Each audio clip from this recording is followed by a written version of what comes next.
الله الرحمن الرحيم والحمد لله رب العالمين والعاقبة للمتقين ولا عدوان إلا على الظالمين والصلاة والسلام على أشرف الأنبياء والمرسلين نبينا محمد وعلى آله وصحبه أجمعين وبعد.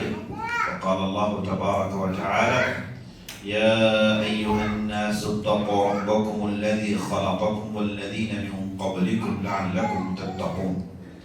يا أيها الناس اعبدوا ربكم الذي خلقكم والذين من قبلكم لعلكم تتقون. عزیز ساتھیوں، بزرگوں، ماؤں، بہنوں اور خواتین اسلام، میں اللہ رب العزت کی بارگاہ میں دعا کرتا ہوں کہ اللہ سبحانہ و تعالی ہم جو بھی باتیں سنتے ہیں ان پر ہمیں عمل کرنے کی توفیق بخشے اور ان باتوں کو دوسروں تک پہنچانے کی توفیق بخشے اور ہم ان باتوں کو پہنچانے میں ہمیں صبر کرنے کی توفیق بخشے، آمین یا رب العالمین۔ نماز سے پہلے جو ہماری پہلی نشست تھی اس میں ہم نے 4 باتوں کی تفصیل سنی، اور یہ ہے کہ علم جانیں اور اس کے مطابق عمل کریں اور اس علم کو دوسروں کے ساتھ شیئر کریں، اس کی دعوت کریں، اس کی تبلیغ کریں اور اس دعوت پر آنے والی مخالفتوں پر صبر کریں۔ یہ 4 باتوں کا اہتمام برتنے کا مؤلف نے حکم دیا۔ یہ جو نشستیں ہیں یہ اصل میں، جیسا کہ میں نے آپ کو پہلے ہی بتا دیا، کہ اصول ثلاثہ، 3 بنیادی باتیں یا پھر 3 بنیادیں، یہ کتاب کا نام ہے۔ اس کتاب کے بارے میں ہم جاننے کی کوشش کر رہے ہیں۔ یہ کتاب کیا ہے، یہ کتاب کے مؤلف کون ہے، یہ ساری باتیں ہم نے پہلی نشست میں کر لی۔ تو اس کتاب کے آغاز میں مؤلف نے 4 مسئلوں کو لے کر اہتمام برتنے کا حکم دیا۔ اصل میں چاروں کے 4 باتیں سورۃ العصر سے لی گئی تھی، جس میں اللہ نے ارشاد فرمایا: والعصر ان الانسان لفی خسر الا الذین آمنوا وعملوا الصالحات وتواصوا بالحق وتواصوا بالصبر۔ زمانے کی قسم، انسان خسارت اٹھانے والوں میں سے ہے، انسان نقصان اٹھا رہا ہے، سوائے، یعنی اللہ سبحانہ و تعالیٰ نے بڑے پیارے انداز سے کہا کہ سب نقصان اٹھا رہے ہیں، جتنی بھی انسانیت ہے سب نقصان اٹھا رہے ہیں، ان میں سے جن لوگوں نے ایمان لایا اور جن لوگوں نے اس پر عمل کیا اور جن لوگوں نے اسے دوسروں تک پہنچائی، نصیحت کی، وصیت کی، اور جن لوگوں نے اسے پہنچانے پر صبر کیا۔ وتواصوا بالصبر وتواصوا بالحق وتواصوا بالصبر۔ حق کا حکم دیتے رہے، حق کی ایک دوسرے کو وصیت کرتے رہے اور ایک دوسرے کو صبر پر عمل پیرا ہونے کی وصیت کرتے رہے۔ تو یہ جو 4 باتیں جن کا ذکر مؤلف کتاب نے کیا، اصل میں وہ سورۃ العصر سے انہوں نے لیا۔ اب یہ 4 باتیں بیان کرنے کے بعد پھر یہ کہتے ہیں، کتاب کا انداز بڑا پیارا ہے، وہ ایسے معلوم ہوتا ہے کہ بالکل جو دین کی بنیادوں سے جو لوگ واقف نہیں، چھوٹے ہوں کے بڑے، مرد ہوں کے عورت، انہیں بڑے پیار سے بار بار بلا کر کہتے ہیں کہ ان باتوں کے بارے میں اہتمام برتو، ان باتوں کے بارے میں معلومات رکھو۔ تو اس بار مؤلف نے کہا کہ جب آپ نے 4 باتوں کو جان لیا اور 3 باتوں کو بھی جان لو، اور 3 باتوں کو بھی جان لو۔ وہ اصل میں 3 بنیادیں، 3 ایسی باتیں جو دین کی بنیاد ہیں، ان باتوں کی طرف پڑھنے والے کو لے جا رہے ہیں، سننے والے کو لے جا رہے ہیں۔ وہ باتیں بیان کرنے سے پہلے، ان باتوں کی تفصیل بیان کرنے سے پہلے، یہ پہلے 4 مسئلوں کے بارے میں اہتمام برتنے کا حکم دیا، پھر کہا کہ اور 3 باتوں کو بھی آپ ہمیشہ یاد رکھیں۔ سب سے پہلے یہ کہا کہ پہلی بات یہ کہا کہ اللہ نے جیسے ہمیں بنایا ہے، جیسے ہمیں رزق دیتا ہے، ویسے اس نے ہماری ہدایت کی ذمہ داری بھی لی ہے، ہمیں بغیر ہدایت کے نہیں چھوڑا، ہمیں ہماری ہدایت کی ذمہ داری بھی اللہ نے لی ہے۔ کتنی بڑی بات دیکھیے کہ اللہ سبحانہ و تعالیٰ نے ہمیں بنایا، ہمیں رزق دیتا ہے، ہمیں اللہ نے دنیا میں بسایا، ساتھ ساتھ اللہ نے یہ ذمہ داری لے لی کہ اس انسان کو ہدایت بھی میں دوں گا۔ اور قرآن میں اللہ نے ارشاد فرمایا وَإِمَّا يَأْتِيَنَّكَ مِنِّي هُدًى فَمَنِ اتَّبَعَ هُدَايَ فَلَا خَوْفٌ عَلَيْهِ فلا خوف علیہ۔ اللہ نے ارشاد فرمایا کہ میرے طرف سے ہدایت آئے گی، جو کوئی ہدایت پر عمل کرے گا وہ ڈر نہ اٹھائے نہ غم کرے۔ تو اللہ نے لوگوں کو صحیح راستے میں ڈالنے کی ذمہ داری خود اپنے اوپر لے لی ہے۔ اب اللہ سبحانہ و تعالیٰ نے ذمہ داری لے لی تو کرتا کیا ہے؟ اللہ سبحانہ و تعالیٰ نے اپنی ذمہ داری پوری کی اور ہمیشہ رسولوں کو بھیجا۔ وَلَقَدْ بَعَثْنَا فِي كُلِّ أُمَّةٍ رَسُولًا أَنِ اعْبُدُوا اللَّهَ وَاجْتَنِبُوا الطَّاغُوتَ۔ ہر امت میں اللہ نے رسول بھیجے، آدم علیہ السلام سے لے کر آخری نبی محمد رسول اللہ صلی اللہ علیہ وسلم تک ہر قوم میں ہر لوگوں کے درمیان اللہ نے ہدایت کے لیے رسولوں کو بھیجا، جو آتے تھے اور آ کر ان ہدایت کی باتوں پر عمل کر کر دکھاتے تھے، ان ہدایت کی باتوں کو سکھاتے تھے۔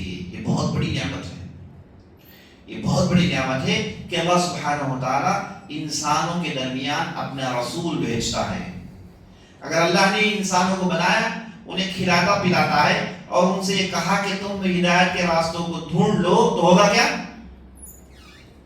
انسانوں کے ذہن مختلف ہیں، انسانوں کی سوچ مختلف ہے، ہدایت کے نام سے شیطان انہیں بھٹکا دے گا۔ تو اللہ نے ہدایت کی ذمہ داری خود اپنے اوپر لے لی۔ ویسے نہیں جیسے بعض لوگ کہتے ہیں، بعض لوگ کیا کہتے ہیں، خاص طور پر دوسرے مذہب کے افراد کہتے ہیں کہ حق کو جاننے کی ہمیں کھوج کرنی چاہیے، ہمیں حق کی تلاش کرنی چاہیے، سچائی کیا ہے اسے کھوجنا چاہیے۔ کیسے میں کھوجیں گے؟ آپ کیسے تلاش کریں گے؟ کیا کریں گے؟ آپ کو کیا پتا؟ جیسے ہم دیکھتے ہیں غیر مسلمانوں میں یہ تلاش میں وہ گھر بار چھوڑ دیتے ہیں، جنگلوں میں چلے جاتے ہیں، سنیاسی بن جاتے ہیں، اور اس کے بعد کہتے ہیں کہ مجھے سچائی کیا ہے پتا چل گیا۔ کیا پتا چل گیا؟ آپ کو کیا معلوم یہ اللہ کی طرف سے ہے؟ شیطان کی طرف سے ہو سکتا ہے۔ آپ کو کیا معلوم کہ یہ اللہ کی طرف سے ہے؟ کیسے پتا چلا؟ تو اللہ نے ہدایت کی ذمہ داری انسانوں کے ہاتھ میں نہیں چھوڑی، ہدایت کی ذمہ داری اللہ نے اپنے ہاتھ میں رکھی، کہا کہ میں بھیجوں گا۔ اور اللہ سبحانہ و تعالیٰ نے پہلا انسانی نبی بنایا۔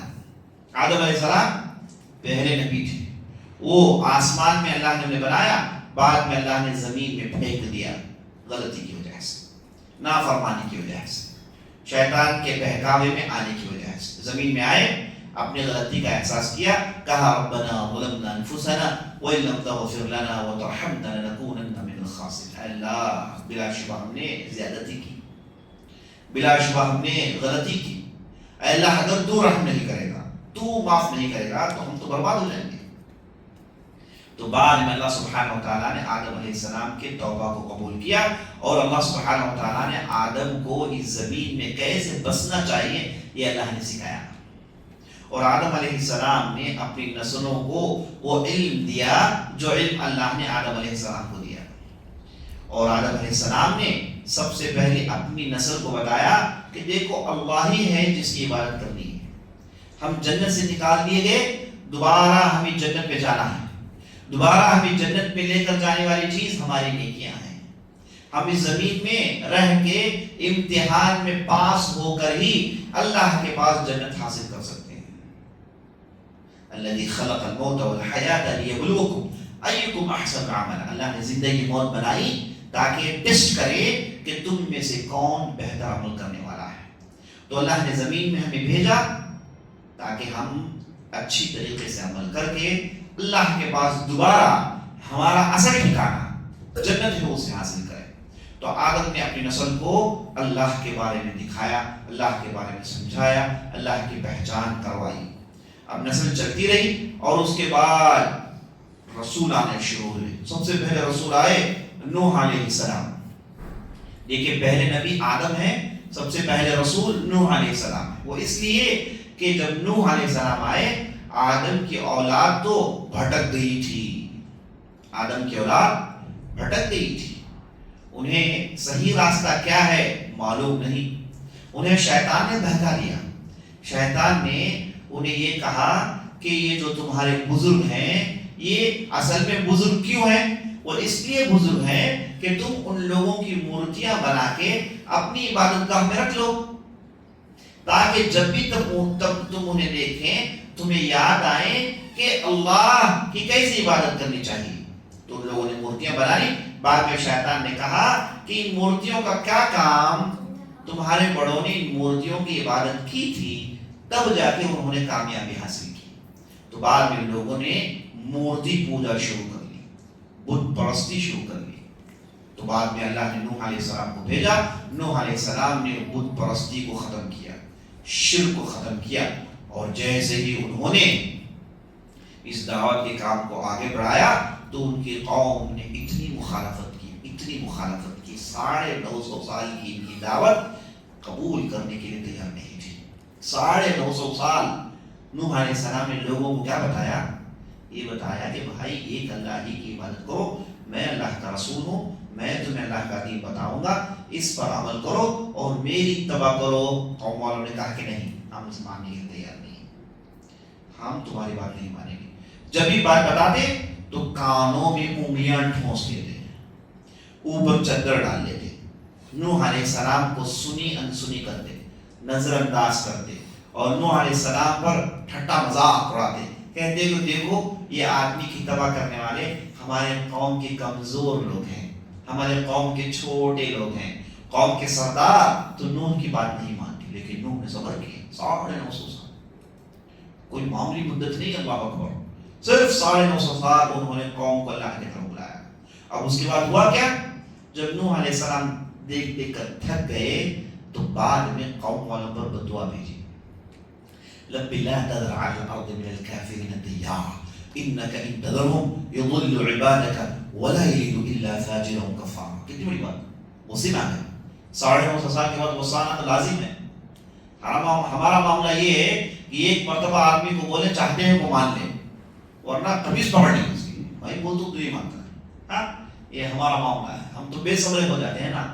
ہم چاہتے ہیں کہ لوگ ہماری بات سنیں فوراً اسی رات عمل کر لیں. معاملہ ہے کہ ہم خود عمل نہیں کر رہے ہیں. افسوس کی بات. یاد رکھیں پہنچانا یہ ہماری ذمہ داری ہے، دل بدلنا وما علینا الا البلاغ، وما علینا الا البلاغ. جان رکھیں بندوں کا دل اللہ کی انگلیوں کے درمیان ہے، جیسے چاہے اللہ پھیر دیتا ہے. اور نبی صلی اللہ علیہ وسلم کو اللہ نے کہا انک لا تہدی من احببت ولکن اللہ یہدی من یشاء. کتنی بڑی بات دیکھیے. کہا کہ نبی صلی اللہ علیہ وسلم آپ اپنی مرضی سے لوگوں کے دلوں کو نہیں بدل سکتے. آپ اپنی مرضی سے لوگوں کے دلوں کو نہیں بدل سکتے. نبی صلی اللہ علیہ وسلم نے جب مشرکین مکہ کو بلایا، اپنے خاندان والوں کو بلایا، اپنے چچاؤں کو بلایا تو لوگوں نے اعراض کیا تو نہ بیزار ہو گئے. کہا کہ کیا بھائی میرے لوگ میری بات نہیں مان رہے ہیں؟ تو اللہ نے کہا کہ یہ کیا کر رہے ہو؟ لوگوں کو دل بدلنا یہ میرا کام ہے، تم مایوس کیوں ہوتے ہو؟ تمہارا کام تو پیغام پہنچانا ہے. تم پیغام پہنچا دی. اسی لیے اللہ کے جتنے بھی رسول آئے، جتنے بھی انبیاء ہیں، کہا جاتا ہے 1,25,000 کی تعداد تھی، سب کامیاب ہے، سب کامیاب ہے. کوئی نبی آئے گا اس کے پیچھے کوئی نہیں ہوگا، وہ اکیلے آئے گا. پوری قوم تھی لیکن کسی نے ایمان نہیں لایا. کیا وہ نبی بے کام ہے؟ کامیاب نہیں ہوا؟ نہیں، کامیاب ہے اللہ کی نظر میں. اللہ کا کوئی نبی بے کام نہیں، سب کامیاب ہے. کوئی نبی آئیں گے ان کے پیچھے دو، کوئی آئیں گے 3. موسیٰ آئیں گے تو ان کی قوم ٹھاٹے مار رہی ہوگی. اس کے بعد محمد رسول اللہ آئیں گے جو سب سے زیادہ ان کی موت ہوگی. جنتیوں کی 120 صف ہوں گے، اس میں سے 80 صف کس کے ہیں؟ محمد رسول اللہ صلی اللہ علیہ وسلم کی امتی کے ہیں. باقی 40 صف دوسری امتوں کے. اللہ اکبر. تو کوئی نبی آئے گا اس کی اتباع کرنے والا کوئی نہیں. تو کیا مطلب؟ کیا وہ نبی بے کام تھے؟ کامیابی نہیں ملی، نہیں، وہ نبی بھی کامیاب ہے. کیوں؟ کیونکہ انہوں نے تو پیغام پہنچا دیا. تو ہمارا کام کیا ہے کہ آپ پیغام پہنچائیں، آپ جو جانتے ہیں پیغام پہنچائیں اور جھگڑے نہیں. نوح علیہ السلام نے 950 سال کی دعوت کرنے کے بعد یہ کہا کہ اب تھک گیا ہوں، اور اس کے بعد کہا ربی لا تذر علی الارض من الکافرین دیارا. یہ جو کتنی بھی ہیں ان کافر بچوں کو کسی مت چھوڑ، کسی کو مت چھوڑ. یہ کافر بچے جو ہیں ان میں سے کسی کو مت چھوڑ، کوئی زمین میں گھومے نہ. انک ان تذرهم یضلوا عبادک، اے اللہ اگر تو چھوڑے گا تو دوسروں کو بگاڑ دیں گے. ولا یرید الا کافرا، یہ جنیں گے بھی تو پکے کافروں کو جنیں گے، ان کا ہونا نہ ہونا بیکار ہے. اور نوح علیہ السلام نے دعا کی اور اللہ نے ان کی بد دعا قبول کر لی، اور اس کے بعد عذاب آیا جو ہم جانتے ہیں. آندھی آئی، طوفان آیا، نوح کا بچہ مر گیا، نوح کے نسل والے، نوح کی بیوی سب لوٹ کے مر گئے. نوح نے کہا کہ اللہ میرے بچے، کہا کہ نہیں تیرے بچے نہیں ہیں. کیا کہا؟ بھائی میری نسل ہے. کہا کہ نہیں تیری نسل نہیں ہے. کیوں نہیں ہے؟ یہ تو کافر ہے، مشرک ہے، تو اللہ کا نبی ہے. اصل ہمارے پاس رشتہ کس کا ہے؟ دین کا رشتہ ہے، ایمان کا رشتہ ہے. جسمانی رشتہ یہ تو ہوتا ہے ہر جگہ، جانوروں کے بھی جسمانی رشتے ہیں. تو اللہ کے پاس رشتہ جس کا اعتبار ہے وہ ایمانی رشتہ ہے. تو ان کے بچے کنعان گفتگو کر رہے تھے، آندھی نے انہیں اٹھا دیا، ایک لہر نے مار گرایا. تڑپ کے کہے کہ اللہ میرا بچہ. کہا کہ نہیں انہ لیس عمل غیر صالح، وہ تو تمہارا بچہ ہو ہی نہیں سکتا. دوسری بات کرو. دوسری ساتھیوں، تو دوسروں کو پیغام پہنچائیں ہے کہ نہیں. تو یہاں پر اللہ سبحانہ وتعالیٰ نے انبیاء کے سلسلے کو جاری رکھا.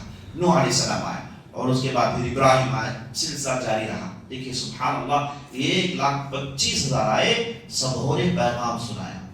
اللہ نے سب کے ذریعے سے زمین میں چپے چپے میں، کونے کونے میں، جزیرے میں، صحرا میں، ہر جگہ اللہ نے اپنا پیغام پہنچا دیا.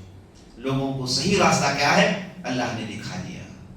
اور آخری رسول آئے محمد رسول اللہ صلی اللہ علیہ وسلم. ان کے بعد نہ کوئی رسول آئے گا، ان کے بعد کا کوئی نبی نہیں آئے گا، کیونکہ ان کی رسالت قیامت تک باقی رہنے والی ہے. ان پر جو اللہ نے کتاب نازل کی یہ قیامت تک باقی رہنے والی ہے. جب ان کی ہدایت موجود ہے تو دوسرے نبی کی ہدایت کی کیا ضرورت؟ اس لیے قیامت تک دوسرا کوئی رسول نہ کوئی نبی آنے والا ہے. تو اللہ سبحانہ و تعالیٰ نے جیسے ہمیں بنایا، جیسے ہمیں پالا پوسا کھلایا، سب کچھ کیا، ویسے صحیح راستے پر چلانے کی ذمہ داری خود اپنے اوپر لے لی. کہتے ہیں کہ 3 مسائل. پہلا مسئلہ یاد رکھو، وہ کیا ہے؟ اللہ نے ہمیں ہدایت میں ڈالنے کی ذمہ داری اپنے پاس لے لی، ہمیں بیکار نہیں چھوڑا، جو کہ فی ذاتی ہی بہت بڑی نعمت ہے. اس کے بعد کہا، دوسرے درجے میں کہا، اللہ نے کبھی بھی شرک کو پسند نہیں کیا. پہلے کیا کہا؟ ہمیں بیکار نہیں چھوڑا، ہدایت اللہ نے اپنی ذمہ لے لی. دوسری بات ہے کہا کہ اللہ نے کبھی بھی کسی کے لیے بھی، کسی امت کے لیے بھی شرک کو اللہ نے پسند نہیں کیا. شرک کا معنی کیا ہے؟ کہ آپ اپنی عبادت میں اللہ کے ساتھ کسی دوسرے کو شامل کریں. یہ جو کسی دوسرے کی جو بات ہو رہی ہے وہ دوسرا چاہے جتنا بڑا فرشتہ ہی کیوں نہ ہو، چاہے جتنا بڑا نبی کیوں نہ ہو، کسی کو اللہ سبحانہ وتعالیٰ اپنی عبادت میں شامل کرنا پسند نہیں کرتا. اللہ کہتا ہے کہ سب مخلوق ہیں، اس میں سے کوئی خالق نہیں ہے. چاہے جتنا بھی بڑا فرشتہ ہو جائے، جبرائیل وہ بھی مخلوق ہے، انہیں بھی پیدا کیا گیا ہے اور وہ بھی ختم کیے جائیں گے. کل من علیہا فان، یہ زمین میں جو کچھ بھی آپ دیکھ رہے ہیں سب برباد ہونے والا ہے. الا وجہ ربک ذو الجلال والاکرام، سوائے اللہ کے باقی سب فنا ہونے والے ہیں. ان میں جبرائیل بھی داخل ہے، ان میں آدم بھی داخل ہے، اور آخری نبی محمد رسول اللہ صلی اللہ علیہ وسلم بھی داخل ہے. تو اللہ جو اپنی عبادت میں دوسروں کو شامل نہیں کرنا چاہتا، وہ دوسرے کون ہو سکتے ہیں؟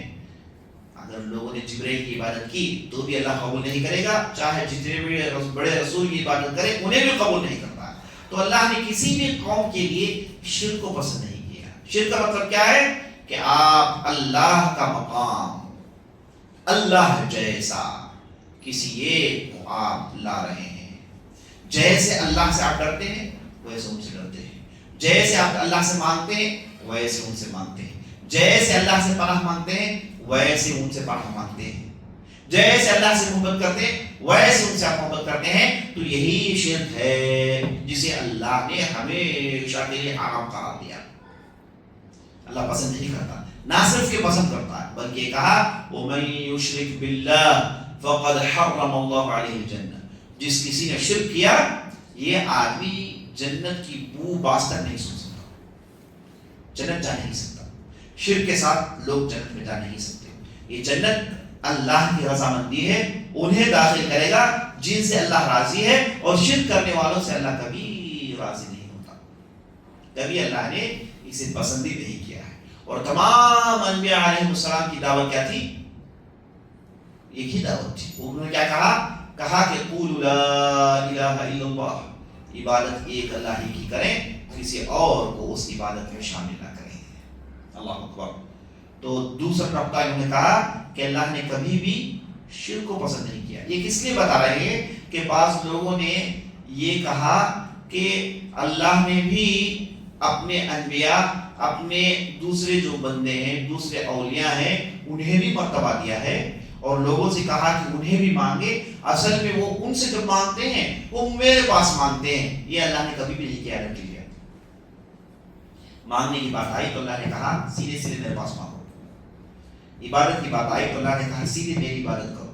انبیاء علیہ السلام کا کام ہے کہ لوگوں کو بتائیں کہ کیسے اللہ کی عبادت کریں. اگر یہ کوئی کہے کہ نہیں میں ان کی ہی عبادت کر لوں گا، انہیں بھی مانگوں گا، انہیں بھی بڑا مرتبہ دوں گا، وہ بھی علم غیب جانتے ہیں، وہ بھی میرے مسائل کو سنتے ہیں، کہے گا تو وہ اللہ کے برابر لا کے کھڑا کرنے کی کوشش کر رہا ہے جو اللہ نے کبھی بھی کسی اور کو دوسرا مرتبہ دیا ہی نہیں. دیا ہی نہیں. اللہ نے نبی صلی اللہ علیہ وسلم کو دیکھ کر کیا کہا؟ سبحان الذی اسرا بعبدہ.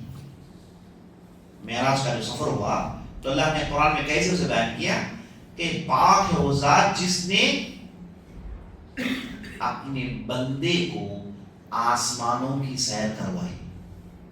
کیا کہا؟ اپنے بندہ کہا، یعنی اللہ اپنے علاوہ ساری چیزوں کو بندہ کہتا ہے.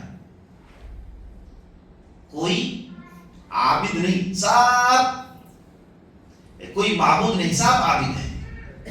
تو اللہ سبحانہ وتعالیٰ نے اسے کبھی پسند نہیں کیا ہے. یہ دوسرا نقطہ. اس کے بعد تیسرے نقطے میں کہتے ہیں کہ جب آدمی ایک اللہ کی عبادت کرتا ہے، اللہ کے رسول کی پیروی کرتا ہے، ان دونوں کے مقابلے میں اگر کسی کی بھی محبت آئے ان محبتوں کو اٹھا کر پھینکتا ہے اللہ اور اللہ کے رسول کی محبت کے سامنے. اور قرآن کی آیت میں اللہ نے ارشاد فرمایا قل لا تجد قوما يوادون الله ورسوله لا تجد قوما يوادون من حاد الله ورسوله ولو كانوا آباءهم أو أبناءهم أو إخوانهم أو عشيرتهم أولئك قد كتب في قلوبهم الإيمان وزينه منه. اللہ نے ارشاد فرمایا کہ اے نبی صلی اللہ علیہ وسلم تم کبھی بھی ان مومنین کو اس حالت میں نہیں پاؤ گے کہ وہ ان لوگوں سے دوستی کریں گے جن سے اللہ اور اللہ کے رسول نے دشمنی کی. اگرچہ کہ جنہیں اللہ اور اللہ کے رسول نے دشمنی کی وہ ان کے والد ہی کیوں نہ ہو، وہ ان کا لڑکا ہی کیوں نہ ہو، وہ ان کا بھائی کیوں نہ ہو، وہ ان کے قبیلے قبے کا کیوں نہ ہو، کوئی نہیں چاہتا. یہاں ابھی آپ نے سنا نوح علیہ السلام کو اللہ نے کہا کہ تیرا لڑکا ہے ہی نہیں. کیوں؟ کیونکہ اس نے جو شرک کیا ہے، اس نے جو گناہ کیے ہیں، تم جو اللہ کے نبی ہو جسمانی رشتہ ہمارے پاس معتبر نہیں، تمہارے درمیان جو ایمانی رشتہ ہے وہ نہیں ہے. جب ایمانی رشتہ نہیں ہے تو دوسرے رشتے ہمارے پاس قابل اعتبار نہیں ہے. تو اللہ نے وہی بات یہاں پر دہرائی، جو اللہ اللہ کے رسول سے محبت کرتے ہیں ان لوگوں کے ساتھ ملتے نہیں، بیٹھتے نہیں جو اللہ اور اللہ کے رسول کے دشمن. اگرچہ کہ وہ تمہارے والد کیوں نہ ہو، تمہارے بھائی کیوں نہ ہو، تمہارے لڑکے کیوں نہ ہو، تمہارے قبیلے کنبے کے کیوں نہ ہو۔ تو معنی یہ معلوم ہوا کہ جو لوگ اللہ اور اللہ کے رسول پر ایمان رکھتے ہیں، ان کی اتباع کرتے ہیں، وہ آپس میں مل کر رہتے ہیں اور اللہ اور اللہ کے رسول کے دشمنوں کے ساتھ دلی لگاؤ نہیں بڑھاتے، انہیں اپنا دوست نہیں بناتے، انہیں اپنا ولی نہیں بناتے، ان کے ساتھ مل بیٹھتے نہیں، بلکہ ان کی دلی دوستی، ان کا لگاؤ کن لوگوں سے ہے؟ جو اللہ اور اللہ کے رسول کی اتباع کرتے ہیں۔ تو انہوں نے 3 باتیں بتائی۔ پہلی بات میں کہا کہ ہدایت کی ذمہ داری اللہ نے لے لی، دوسری بات میں کہا کہ اللہ شرک سے راضی نہیں ہوتا، اور تیسری بات میں کہا کہ مومنین آپس میں مل کر رہتے ہیں، اللہ اور اللہ کے رسول کے دشمنوں کے ساتھ یہ اپنے دلی تعلقات نہیں رکھتے۔ تو پہلے 4 باتیں بتائی، اس کے بعد پھر 3 باتیں بتائی، اس کے بعد یہ بات ختم کرتے ہوئے کہتے ہیں وَمَا خَلَقْتُ الْجِنَّ وَالْإِنسَ إِلَّا لِيَعْبُدُونَ، اللہ نے انسان کو بنایا اللہ کی عبادت کرنے کے لیے۔ یہاں پر لفظ استعمال ہوا ہے لِيَعْبُدُونَ، وہ اللہ کی عبادت کریں۔ تو ابن عباس رضی اللہ عنہ نے ارشاد فرمایا لِيَعْبُدُونَ سے مراد لِيُوَحِّدُونَ، وہ میری توحید بیان کریں۔ جن اور انس کو اللہ نے بنایا کیوں؟ تاکہ وہ اللہ کی توحید بیان کریں، اللہ ہی کی عبادت کرے، یہی تو توحید ہے نا، اللہ ہی کی عبادت کرے، کسی اور کی عبادت نہ کرے۔ تو سب سے بڑی چیز جس کا حکم اللہ نے دیا ساری امتوں کو، سارے نبیوں کو، سارے رسولوں کو، ہمارا قرآن، ہماری احادیث جن سے بھری پڑی ہوئی ہے، سب سے بڑی چیز جس کا حکم دیا گیا وہ کون سی چیز ہے؟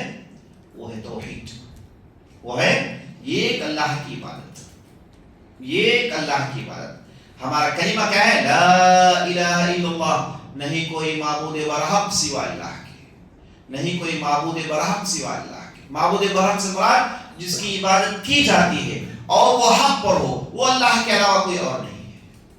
یہ اسی کو کلمہ توحید کہتے ہیں، اور اسی کو توحید کہتے ہیں جس کا حکم اللہ نے ہمیشہ دیا۔ سب سے بڑا حکم اللہ کا توحید کو لے کر ہے، اور سب سے بڑی چیز جسے اللہ نے روکا ہے وہ کیا ہے؟ شرک۔ سب سے بڑی بات جس کا اللہ نے حکم دیا وہ توحید، سب سے ذلیل ترین چیز جسے اللہ نے روکا ہے وہ ہے شرک۔ تو آپ نے پہلے 4 نقطوں کو سنا، پھر 3 نصیحتوں کو سنا، اب وہ اصول ثلاثہ کی طرف آگے بڑھتے ہیں۔ وہ سب سے پہلے من ربکا کا سوال لیتے ہیں کہ تمہارا رب کون ہے؟ تو کہتے ہیں کہ جواب میں کہو کہ ربی اللہ، میرا رب اللہ ہے، میرا رب اللہ ہے۔ رب اور اللہ میں فرق سمجھنا بہت ضروری ہے۔ تعجب ہے کہ ہم زندگیاں بتا دیتے ہیں، ہماری زندگیاں نکل گئی، پتہ نہیں کتنی لمبی مدت ہماری نکل گئی، لیکن ہم نے اللہ اور رب میں فرق نہیں کیا، اللہ اور رب میں فرق نہیں کیا۔ اور مشرکین مکہ کو یہ فرق سے الرجی تھا۔ اگر مشرکین مکہ سے کہا جاتا کہ کہو لا رب الا اللہ تو وہ کہہ دیتے، جب ان سے کہا گیا کہ لا الہ الا اللہ کہو تو انہوں نے کہا کہ نہیں، ہم نہیں کہہ سکتے۔ انہیں رب اور الہ میں فرق معلوم تھا۔ رب کون ہے؟ رب وہ جو کھلاتا ہے، پلاتا ہے، دیکھ بھالی کرتا ہے، جو مالک ہے، خالق ہے، مدبر ہے، اسی کو رب کہتے ہیں۔ اللہ ہمارا رب ہے، معنی یہ کہ وہ ہمارا خالق ہے، وہ ہمارا مالک ہے، ہمارے معاملات چلاتا ہے، یہ معنی کیا ہے؟ رب کا ہے۔ اور مشرکین رب کے اعتبار سے اللہ کو مانتے تھے۔ جب ان سے پوچھا جاتا تھا کہ آسمان سے بارش کون برساتا ہے تو کہتے تھے اللہ برساتا ہے۔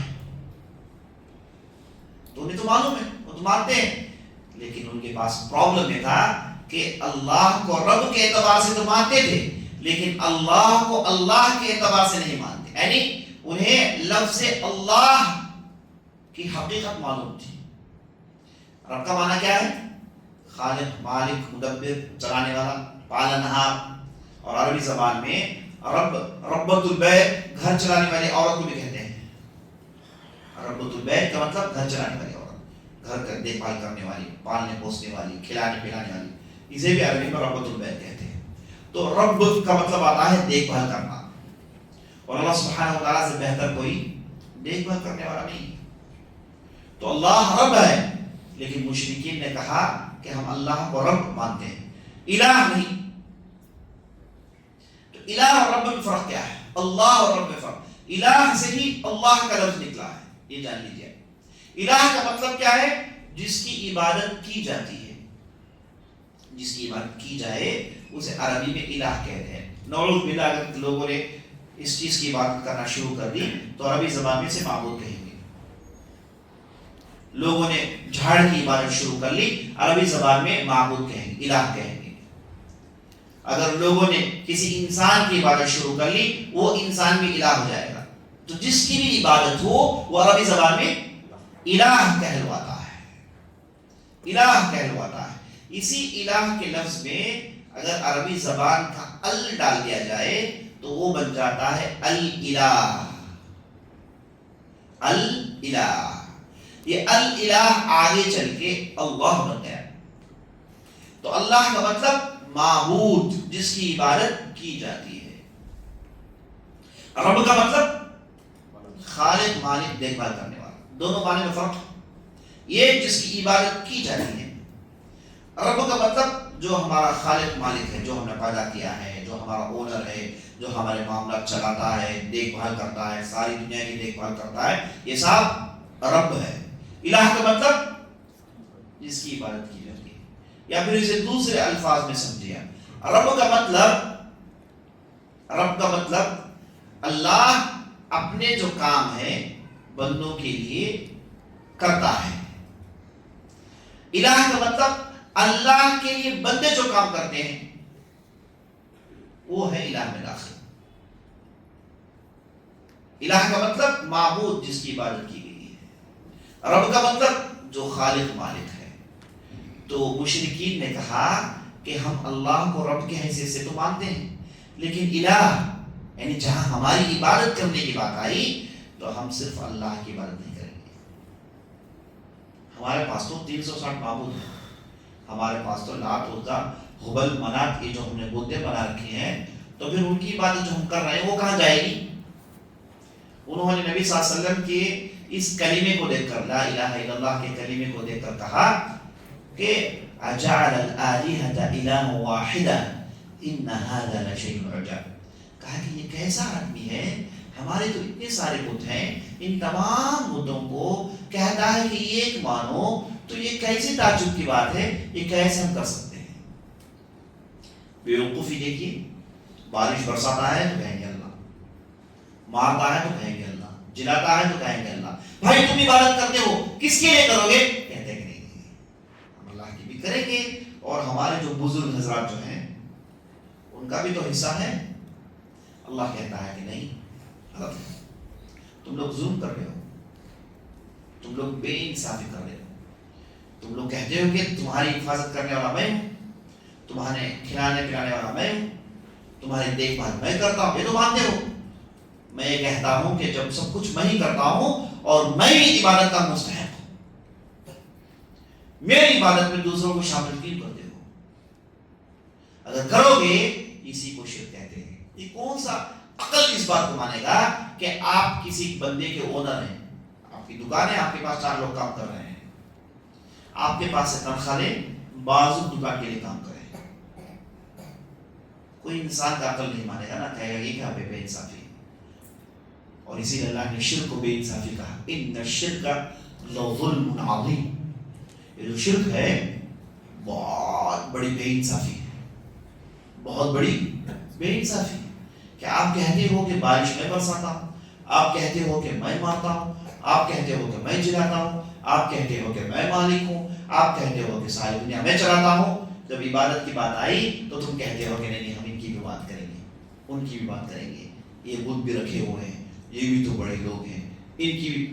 اللہ کہتا ہے کہ کیا بے انصافی ہے، تم جیسے سارے کام کہتے ہو کہ میں کرتا ہوں، ویسے یہ بھی جانو کہ میں ہی عبادت کا مستحق ہوں۔ عبادت جو کرو گے وہ میرے لیے، عبادت جو تم کرو گے وہ میرے لیے۔ اب یہاں پر سوال پیدا ہوتا ہے کہ عبادت کسے کہتے ہیں. اتنی ساری باتیں. عبادت کسے کہتے ہیں؟ سمپل سی بات ہے، سمپل سی بات. آپ جو کچھ بھی کرتے ہیں، جو کچھ بھی کہتے ہیں، غور سے سنیے گا، غور سے سنیے گا. میں اس پروگرام کے انتظام کرنے والوں کا شکر گزار ہوں کہ انہوں نے ان ساری اہم باتوں کو سنانے کے لیے ایک بہترین موقع فراہم کیا. یہ بہت ہی اہم باتیں، بنیادی باتیں ہیں جنہیں ہمیں جاننا ضروری ہے. کتنے ہیں جو رب اور الہ، رب اور اللہ کا فرق اس سے پہلے جانتے ہیں؟ بتائیے. کتنے ہیں جو کہیں گے کہ بھائی میں اس سے پہلے جانتا تھا؟ ہاتھ اٹھائیے. اور کتنی بنیادی بات ہے. لفظ رب، لفظ اللہ روز سنتے ہیں، روز سنتے ہیں، لیکن ہمیں معنی معلوم نہیں. یہ بڑے گہرے معنی ہیں. اسی لیے اگر کسی نے، کسی غیر مسلمان نے اسلام قبول کرنے کے لیے کہا لا رب الا اللہ، مسلمان ہوتا ہی نہیں. اسے لا الہ الا اللہ کہنا ہے. لا الہ میں کیا ہے؟ لفظ الہ استعمال ہوتا ہے. لفظ الہ کا معنی کیا ہے؟ جس کی عبادت کی جاتی ہے. یعنی آپ یہ کہیں کہ اللہ کے علاوہ کسی اور کی عبادت نہیں کی جاتی ہے. معبود اگر ہے تو اللہ ہی ہے. صحیح بات ہے؟ غلط. میں کہوں گا معبود اللہ کے علاوہ کوئی اور نہیں تو غلط. کیوں؟ ارے بھائی سارے معبودات تو رکھے ہوئے ہیں نا مارکیٹ میں، وہ بھی معبود ہیں. ابھی میں آپ کو بتایا عربی زبان کے ڈیفینیشن کے حساب سے معبود کون ہے؟ جس کسی کی بھی لوگوں نے عبادت کی وہ معبود ہے. تو مارکیٹ میں معبودات ہے کہ نہیں ہے؟ لا الہ الا اللہ کا مطلب کیا ہے؟ نہیں کوئی معبود سوائے اللہ کے. تو اسٹیٹمنٹ غلط ہو گیا. اس لیے ہم اردو میں ایک قید ایڈ کرتے ہیں، کہتے کہ اللہ نہیں کوئی معبود برحق. یہ برحق کا لفظ ایڈ کرنا ضروری ہے. There is no God، کیا بولیں، worthy of worship except Allah. worthy of worship کہنا ضروری ہے. no God except Allah جھوٹ ہو جائے گی بات. because there are too many gods are there. too many gods are there. عورتیں بھی ہیں، ہنگامے میں عورتیں بھی داخل ہوتی ہیں، وہ بھی جو ہے یہ معبودات بنتی ہیں. اللہ حفاظ فرمائے. تو ہمارے مارکیٹ میں تو معبودات کی تو کمی نہیں ہے نا. ہاں جتنے کنکر ان کے شکر ہے نا. سر ٹھوکنے کے لیے تو بہت سارے چوکٹیں ہیں. ٹھیک ہے نا شریف بھائی؟ سر ٹھوکنے کے لیے بہت سارے چوکٹیں ہیں. او کیا کیا بڑی بڑی چوکٹیں بنا رکھی. جاؤ ماتھے رگڑو، ذلیل ہو، خار ہو. جو آدمی دنیا کے ان چوکٹوں میں ماتھا رگڑے گا یہ ہمیشہ ذلیل رہے گا. اور جو اللہ کی بارگاہ میں ماتھا رگڑے گا ساری دنیا میں اس کی عزت ہوگی. کیونکہ ماتھا رگڑنا آپ کو ایک ہی جگہ ہے اور اللہ کی چوکٹ ہے. یہاں پر آپ نے ماتھا رگڑ دیا ساری جگہ آپ کے لیے عزت ہے. آپ نے یہاں ماتھا نہیں رگڑا تو ہر جگہ ماتھا رگڑنا پڑے گا، ذلیل و خوار ہو جائے گا. تو میں بتا رہا تھا لا الہ الا اللہ میں کیا کہنا چاہیے؟ نہیں کوئی معبود برحق، نہیں کوئی معبود سوى اللہ کہہ کے جھوٹ ہو جائے گا. یہ تو بہت سارے معبودات ہیں. ہاں حق کا معبود، سچا معبود کون ہے؟ اللہ. اللہ کہہ رہا ہوں. تو رب اور اللہ میں بہت بڑا فرق ہے. اس لیے مشرکین مکہ نے لا الہ الا اللہ کہنے سے انکار کر دیا. انہیں معلوم ہے کہ اگر ہم کہیں گے کہ نہیں کوئی معبود برحق سوى اللہ کے تو پھر ہمارے پاس جو معبودات رکھے ہیں ان کا کیا؟ اس لیے کہا کہ محبت ہمارے خداؤں کا دشمن ہے، ہمارے بتوں کا دشمن ہے. وہ کہتا ہے کہ ایک ہی اللہ ہے، اس کی عبادت کرنی چاہیے. اچھا سوال یہ پیدا ہوتا ہے عبادت کسے کہتے ہیں؟ میں بتا رہا تھا کہ آپ جو کچھ بھی کرتے ہیں اور آپ جو کچھ بھی کہتے ہیں اس میں آپ نے اللہ کی مرضی حاصل کرنے کی کوشش کی، اللہ کو خوش کرنے کی کوشش کی. وہ چیز خود بخود عبادت بن جاتی ہے. آپ نے ایک صاحب کو 2 روپے دیے. کیوں بھائی دیے؟ آپ نے کہا کہ میں نے 2 روپے اس لیے دیے تاکہ میرا رب خوش ہو جائے. وہ محتاج ہے، غریب ہے، صحیح بات ہے، لیکن میں نے اسے کس لیے نہیں دیا؟ میں نے اس لیے نہیں دیا کہ وہ میری تعریف کرے. میں نے اس لیے دیا کہ محتاج ہے اور میں اس مدد کروں گا تو میرا رب خوش ہو جائے گا. تو آپ نے 2 روپے اٹھا کے دیے، یہ کام عبادت ہو گیا. کیوں بھائی؟ کہ آپ نے اللہ کو خوش کرنے کے لیے کیا. عبادت بن گئی، چیز خود بخود بن جائے گی. تو ہر وہ چیز جو آپ بولتے ہو، ہر وہ چیز جو آپ کرتے ہو، اس میں اگر آپ نے اللہ کو سیٹسفائی کرنے کے لیے، اللہ کی خوشی حاصل کرنے کے لیے کیا، وہ چیز بن جاتی ہے عبادت. ایک صاحب گھر میں سو گئے. لوگوں نے پوچھا کہ بھائی آپ سوتے کیوں ہیں؟ یہ تو لوگ جگ رہے ہیں. کہا کہ نہیں، میں مارکیٹ میں جاؤں گا تو مجھ سے غلطیاں ہوتی ہیں، مجھ سے گناہ ہو جاتے ہیں، اس لیے میں خاموشی گھر میں پڑا تھا. تو ان کا سونا عبادت ہے. ان کا سونا. ایک آدمی صاحب نے پوچھا کہ بھائی کیوں ایسے ہو گئے؟ فل ٹائٹ بریانی کھایا بھائی، اس لیے میں تھوڑا ریسٹ لے رہا ہوں. تو یہ کیا عبادت ہے؟ یہ بات کہ اس میں تو اللہ کی خوشی کی بات ہے ہی نہیں. وہ تو تھکے ہوئے ہیں اور خراٹے مار کے سو رہے ہیں. تو میں بتا رہا ہوں کہ آپ نے اللہ کو خوش کرنے کی کوشش کی. بڑی گہری بات آپ کو بتا رہا ہوں میں، اور غور سے سنیے گا. اسے آپ جو کچھ بھی کہتے ہیں، جو کچھ بھی کرتے ہیں، اس سے آپ نے کیا اور کہا اللہ کو خوش کرنے کے لیے. وہ چیز کیا بن جاتی ہے؟ عبادت بن جاتی ہے. یا پھر کسی دوسرے الفاظ میں کہیے، آپ نے ثواب حاصل کرنے کے لیے جو بھی کہا، جو بھی کرا، عبادت ہے. وہ چیز عبادت بن جاتی ہے. تو یہ عبادت، یہ کام، یہ باتیں اگر آپ نے کسی اور کے لیے کیا، کسی اور کو خوش کرنے کے لیے کیا، تو کیا بن گئی؟ وہ چیز بن جاتی ہے شرک. تو آپ کو ہمیشہ کیا دیکھنا ہے کہ میرا رب یہ کام سے خوش ہوگا کہ نہیں ہوگا. اب یہاں پر سوال یہ پیدا ہوتا ہے کہ ہم کو کیسے پتا چلے گا کہ یہ کام کرنے سے اللہ خوش ہو جائے گا؟ آپ نے کیا کہا ڈیفینیشن میں جو بھی کہوں گا، جو بھی کروں گا جس سے اللہ خوش ہوگا، وہ کیا ہے؟ عبادت ہے. اب مجھے معلوم کیسے ہوگا کہ یہ کام کرنے سے میرا رب خوش ہو جائے گا، یہ کہنے سے میرا رب خوش ہو جائے گا؟ کیسے معلوم ہوگا؟ نبی صلی اللہ علیہ وسلم کہہ رہا کوئی چارہ نہیں، کیونکہ ان کے پاس صحیح نالج آتا ہے. ان کے پاس اللہ کہتا ہے کہ بھائی نماز میں اللہ اکبر بن کے سے کھڑو، ایسے رکوع کرو، ایسے سجدہ کرو، میں خوش ہوتا ہوں. اب ہم کرتے ہیں کیا؟ کرتے ہیں. بھائی کھڑنے میں کیا ہے؟ کیوں میں نماز بیٹھ کے شروع نہ کروں؟ کیوں سجدے سے نماز کیوں شروع نہ کروں؟ کیوں پہلے میں رکوع نہ کر لوں؟ جواب یہ ہے کہ اللہ کو یہ پسند ہے. یہ پیغام کو انہوں نے رسول کو دے دیا. رسول نے ہمیں بتایا کہ اللہ کو خوش کرنا چاہتے ہو ویسے کرو بس. ورنہ ہمارے دماغ کو یہ بات سمجھ میں نہیں آتی کہ دو سجدے کیوں، یہ ایک رکوع کیوں. لاجک کیا ہے؟ کیوں 5 مرتبہ؟ ایک مرتبہ کر لیں، یا پھر ہر 1 گھنٹے کے بعد کریں. 5 مرتبہ ان کی کوئی جواب نہیں. ایک ہی جواب ہے، اللہ کے رسول نے کہا ہے، بات ختم. کیوں اللہ کے رسول نے کہا ہے؟ کیونکہ ان کے پاس آسمان سے پیغام آتا ہے کہ میرے بندوں سے کہو کہ ایسا کرو، یہ اللہ کا حکم ہے، ہم کریں گے، بات ختم. ہمیں بات سمجھ میں آئے یا نہ آئے. نہیں میں سمجھ میں آنا کروں گا مولوی صاحب کو تو کیا ہونا 19 مجھے سال میں آنا کروں گا. بولتے تو کیا وہ ابلیس نے وہی بولا نا، یہ کیا سجدہ کرو بول رہے آپ؟ یہ مٹی کا ڈھانچہ میرے سامنے کا بچہ ہے، اب بیچ پیدا ہوا. میں کئی ہزاروں سال سے عبادت کر رہا ہوں، میں اس کے سامنے کیوں سجدہ کروں؟ دماغ لگایا. اللہ کو پسند نہیں. حکم ہو جائے کر لو، سمجھ میں آئے نہ آئے. حج کے لیے جاتے ہیں، کرتے کیا ہیں؟ بھائی مینا کے میدان میں کیوں سوؤں؟ شریف بھائی میں مکہ میں اسی میں رک رہتا ہوں، میں کیوں مینا کے میدان دیکھ جاؤں؟ عرفات دیکھ جاؤں اتنا دور، پھر واپس مزدلفہ کیوں، پھر منا، پھر مکہ کیوں بار بار گھومتا رہوں؟ کیا وجہ ہے؟ میں آن لائن میں ویڈیو میں دیکھ لیتا ہوں. لاجک کیا ہے؟ کچھ بھی لاجک نہیں. وہاں جاتے ہیں جمرات کنکریاں مارتے ہیں، کیا کنکریاں سے کیا ہو جائے گا؟ وہ بھی 7 کنکریاں کیوں؟ پتھر کو پتھر مارنے سے کیا ہوگا؟ یہ سب لاجیکلی آپ کو اس کا کوئی جواب نہیں. جواب ایک ہی ہے، اللہ نے اسے عبادت بنایا. آپ کریں گے تو آپ کو ثواب ملے گا، آپ کریں گے تو آپ اللہ کو خوش کرو گے.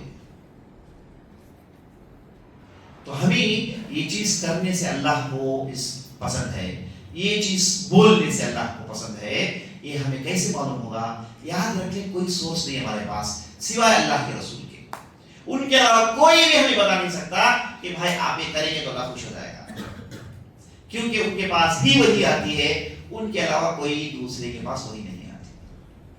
بہت بڑے مولوی صاحب وہ بولے کہ بھئی یہ کرو، بڑی داڑھی ہوگی ماشاءاللہ، گھٹنے تک داڑھی ہے، بڑا جو ہے چوہا پہن کے بیٹھے ہیں، انہوں بول کے ہو جاتا کیا بھی ہوتا. اللہ کے رسول نے کہا ہے وہی عبادت ہے. ان کے کہنے سے ان کے کہنے سے کچھ بھی ہوتا نہیں، ہوتا صرف اس وقت ہے جب اللہ کے رسول نے کہا ہے. تو آپ کو عبادت کیا ہے سمجھ میں آ گئی بات، اور عبادت کیسے کرنی چاہیے، عبادت کون کہنے پر کرنی چاہیے، یہ بھی آپ کو بات سمجھ میں آ گئی ہے کہ نہیں. تو اللہ کا مطلب معبود جس کی عبادت کی جاتی ہے، اور معبود برحق وہ جو سچا معبود ہے، جس کی عبادت ہونی چاہیے، جس کی عبادت ہونی چاہیے. تو آپ ہمیشہ یاد رکھیے رب کے معنی دوسرے ہیں، اللہ کے معنی دوسرے ہیں. لیکن جب آپ دعا کریں گے رب کہیے گا، ربی ربی ربی. کیوں؟ کیونکہ جب آپ رب کہتے ہیں تو پیار و محبت جھلکتا ہے. اللہم کہیں گے تو اس میں سٹرکٹنس ہے، میں اللہ تیری عبادت کرتا ہوں. وہ لاڑ پیار رب ہے، وہی تو دیکھ بھال ہے، وہی تو پالا نہار ہے، وہی کھلاتا ہے، وہی پلاتا ہے. اللہم کہیں گے اللہ میں تیری عبادت کرتا ہوں، میری ڈیوٹی میں ٹھیک سے کر رہا ہوں. سیریسنس ہے. لاڑ پیار کس میں ہے؟ رب میں ہے. اس لیے دعاؤں میں زیادہ رب کا لفظ استعمال ہوتا ہے. اللہم بھی ہے لیکن رب کا لفظ اس لیے زیادہ استعمال ہوتا ہے. تو پہلا اصل پہلی بنیادی بات کیا ہے؟ من ربک، تمہارا رب کون ہے، تمہارا رب کون ہے. تو کہیں کہ میرا رب کون ہے؟ اللہ ہے. میرا رب اللہ ہے، اللہ کے علاوہ کوئی دوسرا میرا رب نہیں. تو اس کتاب میں وہ بڑے پیارے انداز سے سمجھاتے ہیں کہ جب آپ یہ کہیں گے کہ میرا رب اللہ ہے تو وہاں پر سوال یہ پیدا ہوگا کہ آپ کو کیسے معلوم ہوا، آپ کو کیسے معلوم ہوا کہ وہاں پر ایک اللہ ہے، وہاں پر ایک رب ہے؟ کیا آپ نے دیکھا؟ وہ بڑے پیار سے کہتے ہیں اگر کوئی آدمی آپ کو یہ پوچھے تو جواب میں کیا کہو کہ میں میرے رب کو اس کی آیات سے اور اس کی مخلوقات سے پہچانتا ہوں. اس کی آیات سے اور اس آیات مطلب اس کی نشانیوں سے اور اس کی مخلوقات کو دیکھ کر میں نے اللہ کو پہچانا. ہر مخلوق اعلان کر رہی ہے کہ یہ اللہ ہے. ہر مخلوق یہ اعلان کر رہا ہے چیخ چیخ کے کہ بھائی اللہ ایک ہی ہے. ہر چیز میں موجود. لوگ ہے نا معجزے کی انتظار کرتے ہیں کہ میراکل ہو، جیسے صالح علیہ السلام کی قوم نے کہا کہ میراکل ہو. کیا ہے میراکل ہو؟ چٹان میں سے ایک اونٹی نکال کر دکھاؤ. پتھر ہے اس میں سے انہیں کیا چاہیے؟ یہ اونٹی، وہ بھی 10 مہینے کی، اس کے پیٹ بچاؤ ہے نا. نبیوں کے ساتھ چھڑخانی، انہیں معجزے چاہیے. عیسیٰ علیہ السلام پاس آئے، بولے کہ مردوں کو زندہ کر دکھاؤ. تم ہاتھ پھیرتے ہو تو کوڑی کا بیمار بھی اچھا ہو جاتا ہے. نہیں، ہمیں مردہ زندہ ہونا ہے کہ نہیں؟ یہ کیا ہے؟ یہ بیوقوفوں کی بھوک ہے. ہر چیز میں انہیں میراکل چاہیے. میراکل دکھائے گے تو بھائی ہر چیز میں میراکل ہے. آسمان سے بارش کیسے برستی ہے؟ اتنا بڑا میراکل کہاں ہے دنیا میں؟ آسمان جو آپ دیکھتے ہیں بغیر ستون کے، اب جو کچھ بھی بنتے ہیں ستون لگا دے اس کے بعد چھت کھڑتا ہے. یہ آسمان کے ستون کہاں ہے؟ یہ کیسا چھت کھڑا ہوا ہے؟ میراکل نہیں. روز برابر سورج نکلتا ہے، برابر ڈوبتا ہے. میراکل نہیں ہے، معجزہ نہیں ہے. عجیب. تو جو آدمی مومن ہوتا ہے اسے ہر چیز میں معجزہ دکھتا ہے. ہر چیز میں، بچے سے لے کے بڑوں سے لے کے انسانوں کو دیکھو، اللہ اکبر، ہر انسان معجزہ ہے. ہر انسان اپنے انداز میں مخلوق ہے. وہ جتنا باہر دکھتا ہے اس کا 1000 گنا زیادہ اس کے دماغ میں ہے. اس کے دماغ میں ایک الگ ہی دنیا چلتی ہے کہ نہیں؟ اب بیٹھ کے درس میں گھر میں جا کیا کھائیں گے جو سوچنا وہ بھی چل رہا ہے سبجیکٹ ہے نا. تو دماغ میں ہزاروں چیزیں چلتی ہیں. جو دکھتا ہے اس سے کئی گنا گہرا ہے انسان، کئی بڑی گناہ گہرا ہے. انسان کو سمجھتے انسان کی زندگی ختم ہو گئی. انسان کو سمجھ نہیں پایا, ایک مخلوق سمجھ نہیں پایا. تو وہ کہتے ہیں کہ جب اگر آپ سے کسی نے پوچھا کہ تمہارا رب کون ہے, کیسے تم رب کو پہچانتے ہو, تو میں رب کی نشانیوں کو دیکھتا ہوں, رب کی مخلوقات کو دیکھتا ہوں, جہاں کہیں بھی دیکھتا ہوں صاحب مجھے یہ کہتی ہے کہ بھائی ہمیں بنانے والا ایک اللہ ہے, کوئی دوسرا ہم بنا نہیں سکتا. یہ سب ایک ہی کمپنی کے پروڈکٹس ہیں, یہ سب ایک ہی کمپنی, ایک ہی مینوفیکچرنگ یونٹ ہے. اب اس کی خوبی یہ ہے کہ اس میں سے کوئی بھی کیا ہے, ڈپلیکیٹ نہیں ہے. کوئی بھی انسان ڈپلیکیٹ, آپ کہیں گے کہ جڑوا بھی ڈپلیکیٹ نہیں ہے بھائی, ان کے فنگر پرنٹس ایک ہیں, ان کی آنکھیں ایک نہیں. یہ کمپنی میں ایک مرتبہ کوئی چیز پروڈکٹ بن جائے تو دوبارہ, ہر مخلوق یونیک ہے, ہر مخلوق یونیک ہے. آپ کو پتا ہے بعض ایسی بڑی بڑی واچ کی کمپنیاں ہیں, ایک مرتبہ واچ بناتی ہیں, وہ واچ کی قیمت 1000 روپے بھی نہیں, چونکہ وہ ایک ہی مرتبہ بناتی نا, اس لیے اس کی قیمت 10 لاکھ روپے ہے, اس لیے اس کی قیمت 2 کروڑ روپے ہے کہ نہیں؟ کیا بھائی, جسٹ ونس بناتے ہیں, اس کے بعد کبھی نہیں بناتی کمپنی. ارے واہ کیا بیوقوفی ہے, دیکھیے دوبارہ نہیں بنا تو دوسری کمپنی بناتے, پہلے لگ جاتی. کیا ہے, دونوں میں بھی ٹائم آ, لیکن پیسے والوں کے نسلیں بہت زیادہ محمد بھائی, بہت زیادہ. تو اس لیے جو ہے یہ جو اللہ کا کھانا ہے, اس میں کوئی بھی چیز ایک مرتبہ جو ہے بنا دوبارہ نہیں بنا. تو ہر چیز بھی کیا ہے, انمول ہے, یونیک ہے. تو کہتے ہیں کہ ان ساری چیزوں کو دیکھ کر میں ایک اللہ کو پہچانتا ہوں. اللہ کو پہچاننے کا راستہ کیا ہے, میں اللہ کو دیکھا تو سبحان اللہ بول تو نہیں, کچھ بھی نہیں کہا, دیکھنے کی طاقت نہیں ہے. موسیٰ نے مانگا تو پورا پہاڑ جل گیا ہے نا, وہ دیکھنے کی طاقت سب دنیا میں نہیں ہو سکتی. تو ہم کیسے مان سکتے ہیں اللہ کو, اس کی نشانیوں سے, وہی بنا سکتا ہے, اس کے علاوہ کوئی نہیں بنا سکتا. ان نشانیوں کو دیکھ کر ہم نہیں پہچانیں گے تو کیسے پہچانیں گے, کس کو پہچانیں گے میں؟ ہر چیز دنیا میں کیسی چلتی ہے, نشانیوں کے ذریعے سے حقیقت کو آپ دیکھتے ہیں. تو بہرحال تو یہ جو پہلا سوال رہا, من ربک, تمہارا رب کون ہے, تو انہوں نے کہا کہ کہو اللہ, اور اسے پہچاننے کا طریقہ, اس کی نشانیاں, اس کی مخلوقات. کتاب میں اور بھی اچھی اچھی باتیں ہیں, اور بھی بنیادی باتیں ہیں. میں سمجھتا ہوں کہ ہماری نشست ختم ہو رہی ہے انشاءاللہ. تو اس اعتبار سے ہمارے لیے پارٹ 2 بن گیا ہے, پارٹ 1 آج ہو گیا ہے, پارٹ 2 بننے کے لیے ماحول پیدا ہو گیا. تو انشاءاللہ پھر کبھی موقع ملے تو انشاءاللہ ہم پارٹ 2 کی بات آگے بڑھائیں گے. اللہ سبحانہ و تعالیٰ سے دعا کرتے ہیں ہمیں جو بھی کہا, جو بھی سنا ہے, اس کے مطابق عمل کرنے کی توفیق بخشے. سبحان ربک رب العزة عما یصفون وسلام علی المرسلین والحمد للہ رب العالمین.